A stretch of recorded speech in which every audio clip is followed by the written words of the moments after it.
Hi hello నమస్తే అండి, welcome back to our channel. ఈరోజు మా పండుగకి భోగిపళ్ళు కోసం మన తెలుగువారి అందమైన సంప్రదాయాన్ని మీతో షేర్ చేసుకుంటున్నామండి. మన తెలుగువారి జీవితంలో కేవలం ఒక పండుగ కాదండి, తరతరాల నుంచి అందిస్తున్న ఒక అందమైన ఆశీర్వాద సాంప్రదాయం. ఈ వీడియోలో భోగిపళ్ళు ఎందుకు పోస్తారు, దాని వెనుక ఉన్న నిజమేంటి, పౌరాణికంగా వినిపించే కథలు ఏమిటి అన్నీ తెలుసుకుందాం. ఫస్ట్ ఒక ప్లేట్లో ఫ్లవర్స్ని, రేగిపళ్ళు, చెరుకు ముక్కలు, చాక్లెట్స్, అక్షింతలు అండ్ మీ దగ్గర రాగి కాయిన్స్ ఉంటే రాగి కాయిన్స్ వేయండి, చాలా మంచిది. లేదంటే నార్మల్ కాయిన్స్ యాడ్ చేసేసి ఒకసారి కలిపి దేవుడి దగ్గర పెట్టేసి భోగిపళ్ళు పోసినప్పుడు తీసి పోసేసుకోవాలండి. ఫస్ట్ అయితే పూర్వకాల పరిస్థితి నుండి వచ్చిందండి. పూర్వకాలంలో చలికాలంలో చలి ఎక్కువగా ఉండేది, దానికి పిల్లలు తొందరగా అనారోగ్యానికి గురయ్యేవారు. అప్పట్లో ఎక్కువ సౌకర్యాలు లేకపోవడంతో మన పెద్దలు ప్రకృతి మీదే ఆధారపడ్డారు. పిల్లలకు బలం ఎలా ఇవ్వాలి, దృష్టి తగలకుండా ఎలా కాపాడాలి, ఆయుష్ ఎలా పెంచాలి అనే ఆలోచన నుండే ఈ అందమైన సంప్రదాయం మొదలైంది. రెండవది ఏంటంటే రేగిపళ్ళ ప్రాముఖ్యత, శాస్త్రీయ కారణం గురించి తెలుసుకుందాం. భోగి రోజున మన పెద్దలు ఎంచుకుంటున్న పండు రేగిపండు, దాన్నే బదిరీ ఫలం అని కూడా అంటారు. ఆయుర్వేద ప్రకారం రేగిపళ్ళు రోగనిరోధక శక్తిని పెంచుతాయి, చలికాలంలో శరీరానికి వేడి ఇస్తాయి, పిల్లల ఎదుగుదలకు సహాయపడతాయి. అందుకే చలికాలం చివరిలో రేగిపళ్ళను చిన్నపిల్లలకి ఇచ్చే ఆలోచన వచ్చింది. మూడవది ఏంటంటే ఆశీర్వాదాల ఆచారం. పిల్లల్ని మధ్యలో కూర్చోపెట్టి పెద్దవాళ్ళు రేగిపళ్ళు, పూలు వారి మీద పోసేవారు. ఇది ఎందుకంటే పిల్లల మీద ఉన్న దృష్టి పోవాలని, పెద్దవాళ్ళ ఆశీర్వాదాలు నేరుగా ఉండాలని, పిల్లల జీవితం హ్యాపీగా ఉండాలని భోగిపళ్ళు పోస్తారు. భోగిపళ్ళు అంటే కేవలం పండ్లు మాత్రమే కాదండి, పెద్దవాళ్ళ మనసులోని ప్రేమ. ఈ సాంప్రదాయం చిన్నపిల్లలతోనే మొదలైంది. 4వ భాగంలో కృష్ణుడికి అనుసంధానమైన నమ్మకం అండి. కొన్ని ప్రాంతాల్లో ఈ సంప్రదాయాన్ని కృష్ణుడితో కూడా అనుసంధానం చేస్తారు. ఒక నమ్మకం ప్రకారం కృష్ణుడు చిన్న వయసులో లోకక్షేమం కోసం తపస్సు చేసినప్పుడు శివుణ్ణి ప్రసన్నం చేసుకోవడానికి బదరీ ఫలాలను సమర్పిస్తాడని చెప్తారు.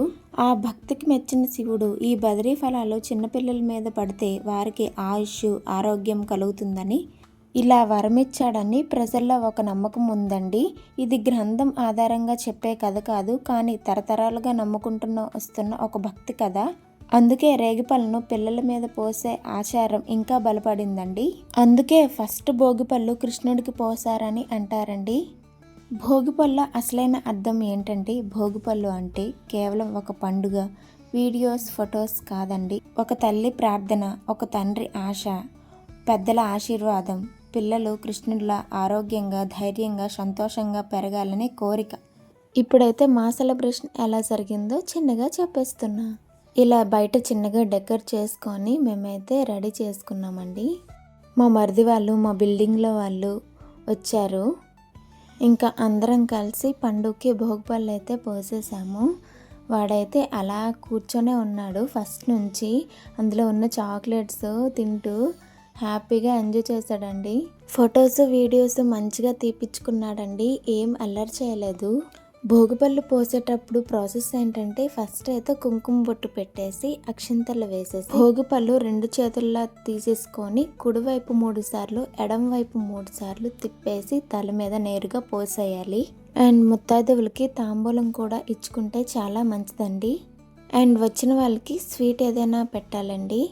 భోగిపళ్ళు ఫస్ట్ టైం పోసే వాళ్ళు ఆడ్ ఇయర్స్లో మాత్రమే పోయాలి. 1, 3, 5 సంవత్సరాల్లో స్టార్ట్ చేయాలండి. ఈ అన్న వాళ్ళది యూపీ సైడ్ అండి. సో వాళ్ళకి ఈ భోగిపళ్ళు అవి ఆచారాలు తెలియవు కదా.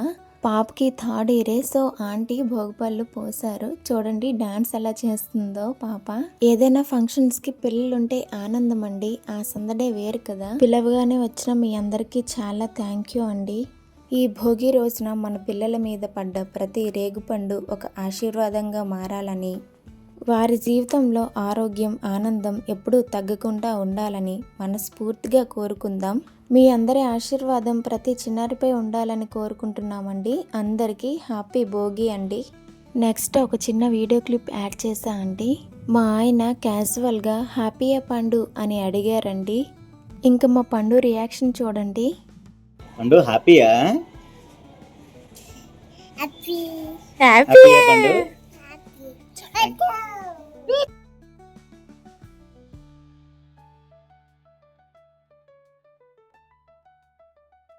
భోగిపళ్ళు పోసినప్పుడు అందరం తీసుకున్న ఫొటోస్ని యాడ్ చేశాను, మీరు చూసేయండి.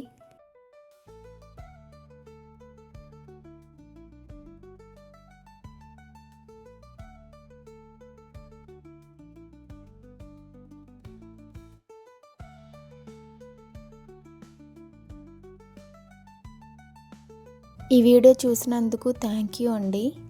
ఈ వీడియో నచ్చితే ఒక చిన్న like, share, comment and subscribe చేసేయండి.